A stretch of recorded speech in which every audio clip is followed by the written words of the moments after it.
আমার পাশে যে মানুষগুলোকে দেখতে পাচ্ছেন তারা এরকম একটা অগোছানো বাসাকে এরকম অবস্থা থেকে এরকম অবস্থা করে দেন।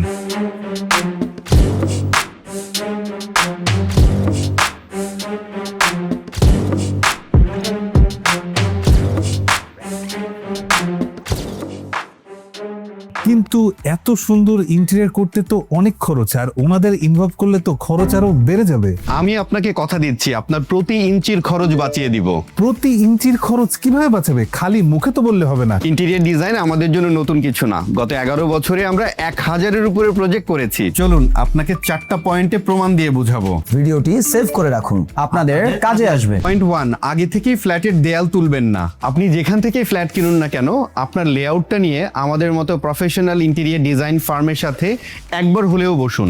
ব্যাপারটা কিন্তু আসলে ঠিক বলেছেন, এবং এই ভুলটা অনেকেই করেন। একটা বিল্ডিং যখন বানানো হয় সবগুলো ফ্ল্যাটের লেআউট কিন্তু প্রথমে অলমোস্ট সেমই থাকে, কিন্তু এক এক ফ্যামিলির রিকোয়ারমেন্ট কিন্তু এক এক রকম হয়। কেউ ড্রয়িং রুম বড় চায়, কেউ লিভিং রুম বড় চায়, কেউ ওয়ার্ক ফ্রম হোম করে, অথবা কেউ লিভিং স্পেসটাকে আর একটু বাড়াতে চায়। কিন্তু একবার যখন দেয়াল উঠিয়ে ফেলবেন তারপর আর বাড়াবেন কিভাবে? তাই দেয়াল উঠানোর আগে একবার হলেও আমার মনে হয় ইন্টেরিয়র ডিজাইন কোম্পানির সাথে বসা উচিত, এতে আপনার লাভ হবে। দেখুন ভাইয়া, লেআউটে আমাদের এখানে একটা দেয়াল ছিল, আমরা দেয়ালটাকে তুলে দিয়েছি।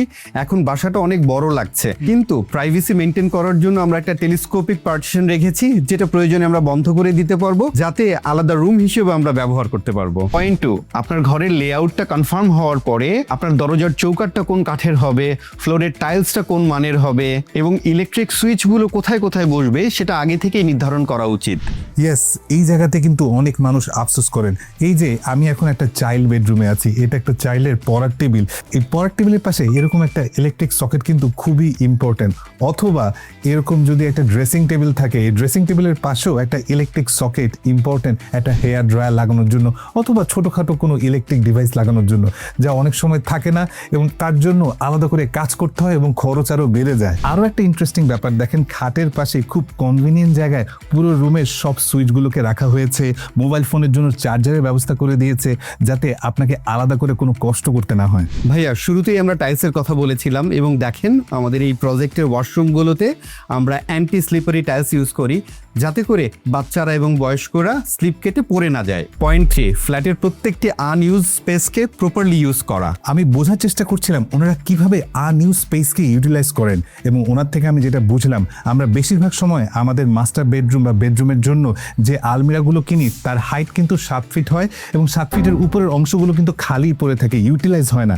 কিন্তু ওনারা যেভাবে ডিজাইন করেছে 7 ফিটের উপরে জায়গাগুলোতেও অনেকগুলো ক্যাবিনেট করে দিয়েছেন, যেখানে আপনি অনেক কিছু রাখতে পারবেন, এবং এই পুরো জায়গাটাকে ইউটিলাইজ করেছেন। সাথে সাথে একটা ড্রেসিং টেবিলও অ্যাটাচ করে দিয়েছেন, যার জন্য আলাদা করে আপনার জায়গা লাগছে না, এবং রুমটাকে অনেক স্পেশাস মনে হচ্ছে। ভাইয়া, শুরুতে আমি বলেছিলাম আমি আপনার প্রত্যেক ইঞ্চি জায়গার খরচ বাঁচিয়ে দিব।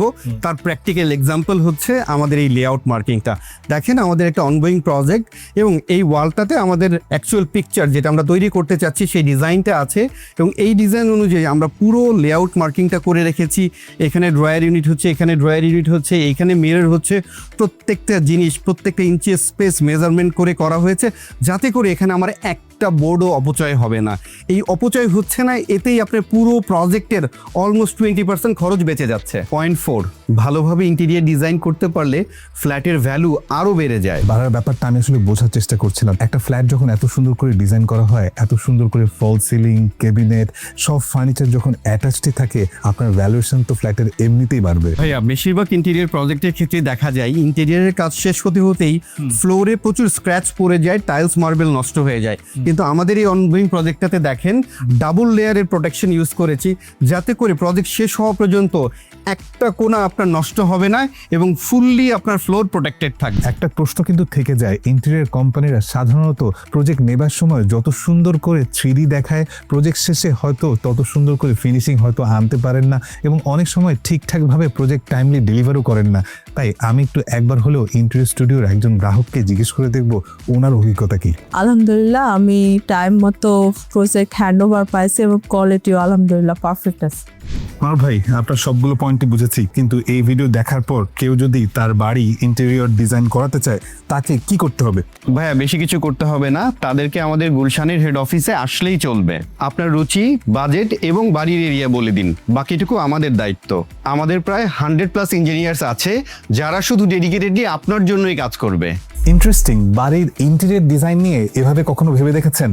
আপনারা যারা আপনার বাড়িকে ইন্টেরিয়র ডিজাইন করাতে চান এবং ইন্টেরিয়র স্টুডিওর হেল্প চান, আমি কমেন্ট সেকশনে সব বিস্তারিত দিয়ে দিব, পাশাপাশি একটা গুগল ফর্মও দিয়ে দিব। যে ফর্মটা ফিল আপ করলে ইন্টেরিয়র স্টুডিও থেকে আপনাকে ফোন দিয়ে আপনার রিকোয়ারমেন্ট অনুযায়ী আপনাকে বাজেট দিয়ে দিবে। তারপর না হয় যাচাই বাছাই করে আপনি আপনার সিদ্ধান্ত নিলেন। দেখা হবে পরবর্তী কোনো ভিডিওতে, পরবর্তী অজানা কোনো তথ্যের ভিডিও নিয়ে। ততক্ষণ পর্যন্ত ইন্টেরিয়র স্টুডিও থেকে সবাইকে বাই বাই।